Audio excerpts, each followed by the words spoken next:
नाशिकच्या रामकुंड परिसरामध्ये पाण्याची पातळी वाढलेली. रामकुंड परिसरामध्ये रेस्क्यू ऑपरेशन सुरू. गांधी तलावावर अडकलेल्या पर्यटकाला बाहेर काढण्याचा प्रयत्न. याआधी एका नेपाळच्या पर्यटकाला सुरक्षित रेस्क्यू केलेला आहे. दुतोंड्या मारुतीच्या कमरेपर्यंत पुराचं पाणी आलंय.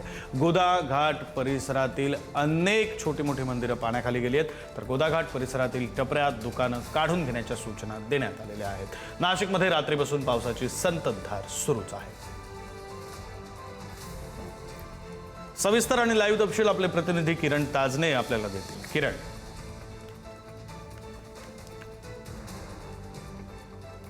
सध्या नाशिकमध्ये रिमझिम पाऊस सुरू आहे. मात्र मध्यरात्रीच्या वेळेला झालेला जो मुसळधार पाऊस आहे त्या पावसामुळे धरण साठ्यामध्ये कमालीची वाढ झालेली आहे. मी सध्या नाशिकच्या रामकुंड परिसरामध्ये आहे आणि याच ठिकाणी जर बघितलं तर गोदावरी नदी दुथडी भरून वाहते. पूरसदृश्य परिस्थिती निर्माण झाली आहे आणि या सगळ्या काळामध्ये नाशिकच्या पुराचा मापदंड म्हणून ज्याला ओळखलं जातो तो दुतोंड्या मारुतीच्या छातीपर्यंत पाणी आलेलं आहे. गंगापूर धरण हे 90% भरलंय.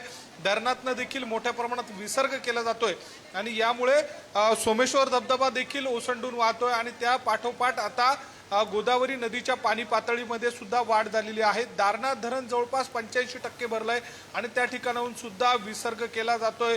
सध्याच्या घडीला नाशिकमधली जी धरणं आहेत त्यापैकी जवळपास 7 धरणांमधनं हा विसर्ग केला जातोय. त्यामुळे नदी नाले हे दुथडी भरून वाहत आहे.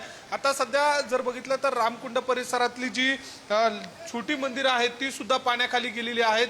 दशक्रिया विधीसाठीची जी जागा आत्ताच्या काळामध्ये करण्यात आलेली होती ती सुद्धा आता या ठिकाणी पूर्णतः पाण्यानं व्यापलेली आहेत. त्यामुळे संपूर्ण ज्या विधी आहेत त्या आत्ताच्या घडीच्या त्या सगळ्या रस्त्यावर कराव्या लागत आहे. आलेल्या भाविकांची सुद्धा या सगळ्या निमित्तानं गैरसोय झालेली आहेत. मध्यरात्री झालेल्या मुसळधार पावसामुळे गोदावरी नदीच्या काठी असलेले जे नागरिक आहेत त्यांना या सगळ्या विसर्गाच्या पार्श्वभूमीवर सतर्कतेच्या सूचना दिल्या जात आहेत. प्रामुख्यानं कुठल्याही प्रकारची जीवितहानी होणार नाही या दृष्टीनं ज्या सूचना दिल्या आहेत त्या सूचनांचं पालन करावं अशा स्वरूपाच्या प्रशासनाच्या माध्यमातून आवाहन केलं जात आहे. याच घडीला जर बघितलं तर पुढे जे गांधी तलाव आहे त्या गांधी तलावाच्या अगदी बाजूला जे त्या ठिकाणी गंगा गोदावरी मातेचं मंदिर होतं त्या ठिकाणी सुद्धा काही पर्यटक या ठिकाणी येत असतात. त्यांच्या दृष्टीने देखील सूचना दिल्या जात आहे. पाण्यात उतरू नये अशा स्वरूपाचं आव्हान केलं जात आहे. आणि याच ठिकाणी नेपाळचा एक तरुण होता तो सकाळच्या वेळेला अडकलेला होता. त्याला सुद्धा काढण्यात रेस्क्यू ऑपरेशनच्या जे टीम आहे तिला यश आलेलं आहे. नंतरच्या काळामध्ये याच ठिकाणी असलेला आणखी एक जो तरुण होता त्याला सुद्धा बाहेर काढण्यामध्ये यश आलेलं आहे.